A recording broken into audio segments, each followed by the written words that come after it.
Hello ulit sa lahat at salamat sa inyong pagbabalik para sa isang anime review at ang anime natin ngayong araw ay ang Girl and Her Guard Dog. Ito ay bago lamang sa Netflix, lumabas ng 2023. Meron siyang 13 episodes at saka nagsimula siyang bilang manga noong 2018. So itong anime na to ay maganda, ngunit may malaking problema.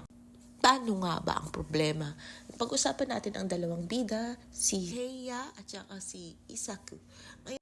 So, itong si Kea, isa siyang yakuza or isa siyang gangster dahil yung lolo ni Isaku ay ang leader ng gangster na yon. So, nung bata siya, namatay ang kanyang mga magulang at pinaalaga siya dito kay Kea. So, si Kea ang tumayong bilang kanyang magulang, ama, ina, at kuya na rin. So, I think naulila siya nung mga bandang 5 or 7 years old. Tapos mula nun inalagaan na siya, pinagluto, binantayan, naging bodyguard, lahat lang role sinalo na ni Kea. Hanggat sa nagdalaga na siya at saka naging high school at makikita mo napaka-sweet ng mga scenes doon sa story. Ngunit meron ding smut.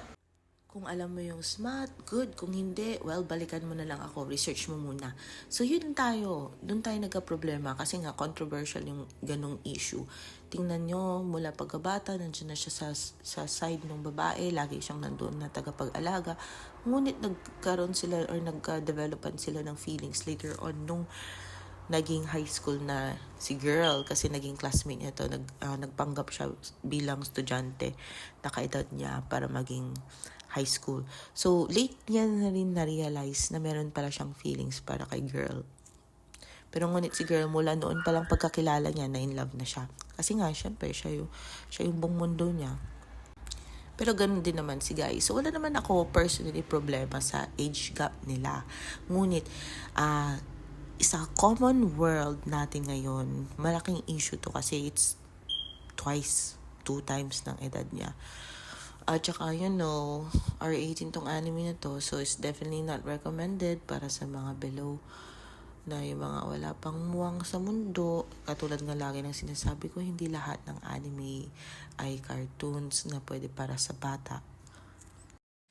So, si Kea ay isang very possessive and very protective na protagonist dun sa babae. Tapos ang struggles naman ni babae ay hindi niya kaya pang sabihin. Kasi lahat to ay very new sa kanya. Siyempre, nagsisimula pa lang siya maging teenager. So, lahat to ay very new sa kanya. At hindi niya alam kung paano i-express yung sarili niya. Hindi niya alam kung yung love niya is the same love na gusto niyang maibalik sa kanya. So, doon. Pero maraming mga cute na scenes kasi nga school life ang setting niya is school life. Meron din konting action scenes.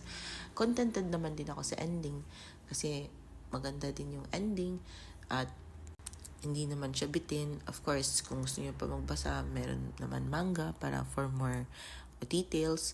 Pero okay naman tong anime na to. Recommended siya kung gusto mo ng something kakaiba kasi nga maybe hindi mo pa na-try ang ganitong theme or genre. But if medyo alanganin ka sa mga sinabi ko, wag na lang kasi baka, mandiri ka o ano. Ayun lang, thank you. Meron pa akong isang anime na tinatapos. Till next time, bye-bye!